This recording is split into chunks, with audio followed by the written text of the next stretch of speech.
غزه هم لبنان، جانم فدای قرآن. پیام قرآن ما وحدت مسلمین است، آزادی فلسطین شعار مسلمین است.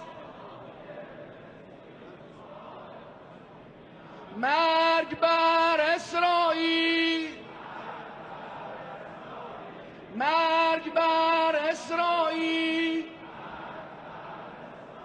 به خونخواهی مهمان عزیزی آمدیم اینجا، به خونخواهی مهمان عزیزی آمدیم اینجا که خواهد ماند رد خون او در یاد